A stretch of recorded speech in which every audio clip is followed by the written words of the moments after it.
ಅದು ಜುಲೈ 26, 2001. ಆ ಸಾಯಂಕಾಲ ಚೆನ್ನಮ್ಮ ಅವರು ಎಂದಿನಂತೆ ತಮ್ಮ ಮನೆಯ ದೇವರ ಕೋಣೆಯಲ್ಲಿ ಪೂಜೆ ಮುಗಿಸಿ ಹೊರಬಂದಿದ್ದರು. ಅದೇ ಸಮಯದಲ್ಲಿ ಭದ್ರತಾ ಸಿಬ್ಬಂದಿಯ ಕಣ್ಣು ತಪ್ಪಿಸಿ ಸನ್ಯಾಸಿಯ ವೇಷದಲ್ಲಿ ಒಳನುಗ್ಗಿದ ದುಷ್ಕರ್ಮಿಯೊಬ್ಬ ಯಾರು ಊಹಿಸದ ರೀತಿಯಲ್ಲಿ ಅವರ ಮುಖಕ್ಕೆ ಆಸಿಡ್ ಅನ್ನ ಎರಚಿದ್ದ. ಆಸಿಡ್ ಬಿದ್ದ ತಕ್ಷಣ ಉಂಟಾದ ತೀವ್ರ ಉರಿ ಹಾಗೂ ಗಾಯಗಳಿಂದ ಚೆನ್ನಮ್ಮ ಅವರು ತೀವ್ರವಾಗಿ ನರಳಿದ್ದರು. ಅವರ ಮುಖ, ಕಣ್ಣು ಮತ್ತು ದೇಹದ ಮೇಲ್ಭಾಗಕ್ಕೆ ಗಂಭೀರ ಗಾಯಗಳಾಗಿದ್ದವು. ದೇಶದ ಪ್ರಧಾನಿಯಾಗಿದ್ದ ವ್ಯಕ್ತಿಯ ಧರ್ಮ ಪತ್ನಿಗೆ ಸ್ವಗೃಹದಲ್ಲೇ ರಕ್ಷಣೆ ಇಲ್ಲದಂತಹ ಆ ಕ್ಷಣ ಇಡೀ ಕುಟುಂಬವನ್ನೇ ಆತಂಕಕ್ಕೆ ಒಳಮಾಡಿತ್ತು. ಆಸಿಡ್ ದಾಳಿಗೆ ಒಳಗಾದ ಮಹಿಳೆಯರು ಅನುಭವಿಸುವ ಆ ಮಾನಸಿಕ ಆಘಾತ ಸಣ್ಣದಲ್ಲ ಸ್ನೇಹಿತರೆ.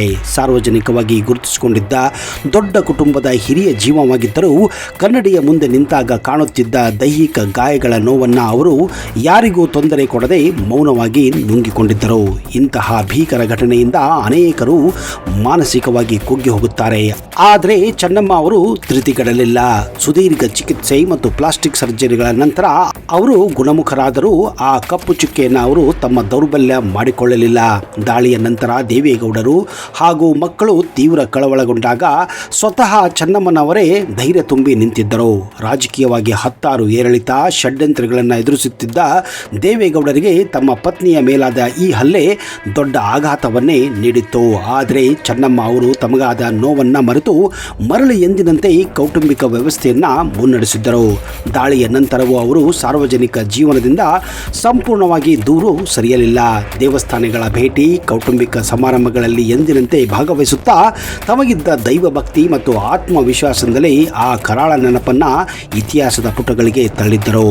ಅಧಿಕಾರ, ರಾಜಕೀಯ ಚದುರಂಗಾಟಗಳ ಮಧ್ಯೆ ಕೇವಲ ಒಬ್ಬ ಪ್ರಧಾನಿಯ ಪತ್ನಿಯಾಗಿ ಅಷ್ಟೇ ಅಲ್ಲದೆ ಪ್ರಾಣಾಪಾಯದ ಸಂಕಷ್ಟ ಎದುರಾದರೂ ಹಿಮ್ಮೆಟ್ಟದ ಛಲನಾರಿಯಾಗಿ ಚೆನ್ನಮ್ಮ ಅವರು ಬದುಕಿ ತೋರಿಸಿದ್ದರು. ಭಾರತದ ಮಾಜಿ ಪ್ರಧಾನಿ ಎಚ್.ಡಿ. ದೇವೇಗೌಡ ಅವರ ಪತ್ನಿ ಚೆನ್ನಮ್ಮ ಅವರ ಬದುಕು ಕೇವಲ ರಾಜಕೀಯ ವೈಭವದ ಹೂವಿನ ಹಾಸಿಗೆಯಾಗಿರಲಿಲ್ಲ.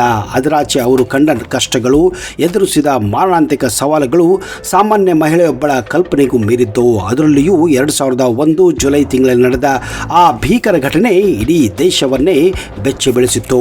ಬೆಂಗಳೂರಿನ ಪದ್ಮನಾಭನಗರ ನಿವಾಸದಲ್ಲಿ ನಡೆದ ಈ ಆಸಿಡ್ ದಾಳಿ ಚೆನ್ನಮ್ಮ ಅವರ ದೈಹಿಕ ಮಾನಸಿಕ ದೃಢತೆಗೆ ಹಿಡಿದ ಒಂದು ಕನ್ನಡಿಯಾಗಿತ್ತು ಅಂದರೆ ತಪ್ಪಾಗಲಾರದು. ಆದರೆ ಅವರು ಅವರ ಕುಟುಂಬವನ್ನು ಅಷ್ಟೇ ಇಷ್ಟಪಡುತ್ತಿದ್ದರು, ಅಷ್ಟೇ ಪ್ರೀತಿ ಮಾಡುತ್ತಿದ್ದರು. ಅದರಲ್ಲೂ ಕುಮಾರಸ್ವಾಮಿಯ ಮಗನಾದಂತಹ ನಿಖಿಲ್ ಆಗಲಿ ಅಥವಾ ರೇವಣ್ಣ ಅವರ ಮಗನಾದಂತಹ ಪ್ರಜ್ವಲ್ ಆಗಲಿ ಅವರನ್ನ ಅಷ್ಟೇ ಪ್ರೀತಿ ಮಾಡುತ್ತಿದ್ದರು. ನಿಖಿಲ್ ಕುಮಾರಸ್ವಾಮಿ ಕನ್ನಡದ ಖ್ಯಾತ ಚಿತ್ರ ನಿರ್ಮಾಪಕ ಮತ್ತು ಜನಪ್ರಿಯ ಮುಖ್ಯಮಂತ್ರಿ ಎಚ್.ಡಿ. ಕುಮಾರಸ್ವಾಮಿ ಅವರ ಏಕೈಕ ಪುತ್ರ ಮತ್ತು ಭಾರತದ ಮಾಜಿ ಪ್ರಧಾನಿ ಎಚ್.ಡಿ. ದೇವೇಗೌಡ ಅವರ ಮೊಮ್ಮಗ. ನಿಖಿಲ್ ಕುಮಾರಸ್ವಾಮಿ ಹುಟ್ಟಿದ್ದು ಜನವರಿ 22, 1988ರಂದು ಬೆಂಗಳೂರಿನಲ್ಲಿ. ತಾಯಿ ಅನಿತಾ ಕುಮಾರಸ್ವಾಮಿ. ನಿಖಿಲ್ ಕುಮಾರಸ್ವಾಮಿ ಜನಿಸಿದಾಗ ಎಚ್.ಡಿ. ಕುಮಾರಸ್ವಾಮಿ ಆಗ ಇನ್ನೂ ಸಿನಿಮಾ ರಂಗದಲ್ಲಿದ್ದರು. ಅವರು ಆಗ ಸಿನಿಮಾ ವಿತರಣೆ ಮತ್ತು ನಿರ್ಮಾಣದಲ್ಲಿ ತಮ್ಮನ್ನು ತಾವು ತೊಡಗಿಸಿಕೊಂಡಿದ್ದರು. ನಂತರ ಅವರು ರಾಜಕೀಯ ಬಂದಿರುವುದು ಎಲ್ಲರಿಗೂ ಗೊತ್ತಿರುವ ವಿಷಯ. ನಿಜ ಹೇಳಬೇಕೆಂದರೆ Nikhil Kumaraswamy Born with golden spoon ಎಂದೇ ಕರೆಯಬಹುದು.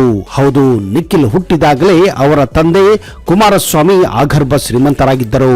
ಹೀಗಾಗಿ ನಿಖಿಲ್ ಕುಮಾರಸ್ವಾಮಿಯ ಪ್ರಾಥಮಿಕ, ಪ್ರೌಢ ಶಿಕ್ಷಣ ಮತ್ತು ಕಾಲೇಜು ಶಿಕ್ಷಣ ದೊಡ್ಡ ದೊಡ್ಡ ಇನ್ಸ್ಟಿಟ್ಯೂಟ್ಗಳಲ್ಲಿ ನಡೆದಿತ್ತು. ಮುಂದೆ ಅವರು ಕೊಯಮತ್ತೂರಿನ ಪೆರಿಯಾರ್ ವಿಶ್ವವಿದ್ಯಾಲಯದಿಂದ ಬಿಸಿನೆಸ್ ಬ್ಯಾಚುಲರ್ ಪದವಿಯನ್ನ ಪಡೆದು ತಮ್ಮ ವಿದ್ಯಾಭ್ಯಾಸವನ್ನ ಮುಗಿಸಿದ್ದಾರೆ.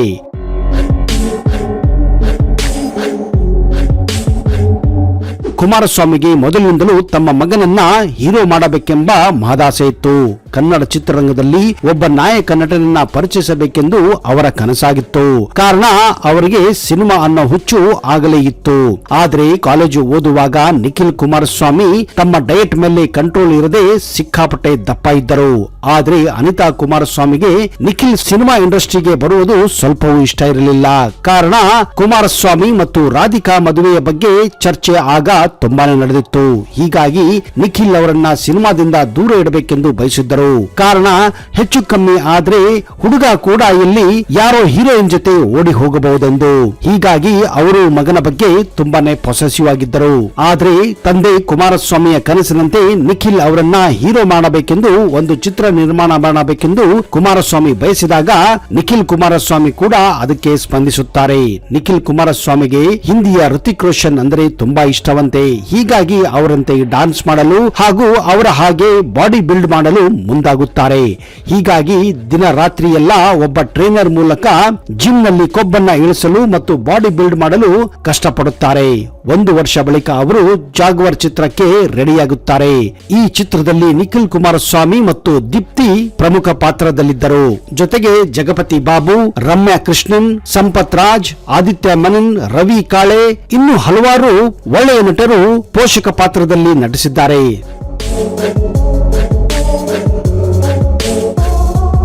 ಪ್ರಜ್ವಲ್ ರೇವಣ್ಣ ಮಾಜಿ ಪ್ರಧಾನಿ ಮಣ್ಣಿನ ಮಗ ದೇವೇಗೌಡರ 2ನೇ ಸುಪುತ್ರ HD ರೇವಣ್ಣ ಹಾಗೂ ಭವಾನಿ ರೇವಣ್ಣ ಅವರ ಮುದ್ದಿನ 2ನೇ ಮಗ. ಪ್ರಜ್ವಲ್ ರೇವಣ್ಣ ಹುಟ್ಟಿದ್ದು ಆಗಸ್ಟ್ 5ನೇ ತಾರೀಕು 1990 ಹಾಸನ ಜಿಲ್ಲೆಯ ಹೊಳೆ ನರಸಿಂಹಪುರದಲ್ಲಿ. ಪ್ರಜ್ವಲ್ ಜನಿಸಿದಾಗ ಅವರ ತಾತ HD ದೇವೇಗೌಡ ಆಗಲೇ ದೇಶದಲ್ಲಿ ಒಬ್ಬ ಪ್ರಭಾವಿ ರಾಜಕಾರಣಿಯಾಗಿದ್ದರು.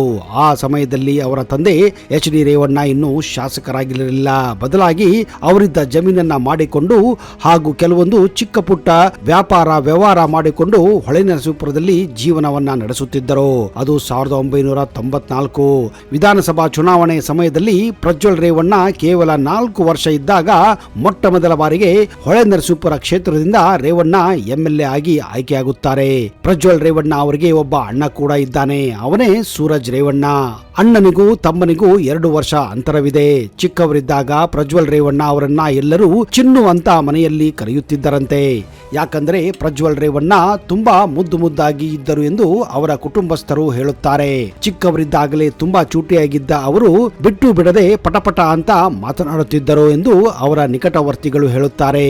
ಚಿಕ್ಕವರಿದ್ದಾಗ ಪ್ರಜ್ವಲ್ ರೇವಣ್ಣ ಅವರನ್ನ ಯಾರಾದರೂ ಕೇಳಿದರೆ ನೀನು ದೊಡ್ಡವನಾದ ಮೇಲೆ ಏನು ಆಗುತ್ತಿ ಅಂತ ಕೇಳಿದರೆ ನಾನು ಸಿನಿಮಾದಲ್ಲಿ ಹೀರೋ ಆಗ್ತೀನಿ ಅಂತ ಹೇಳುತ್ತಿದ್ದರಂತೆ. ಹೌದು, ಅಷ್ಟೊಂದು ಪ್ರೀತಿ ಅವರಿಗೆ ಚಿಕ್ಕಂದಿನಿಂದಲೇ ಸಿನಿಮಾ ಮೇಲೆ ಇತ್ತು.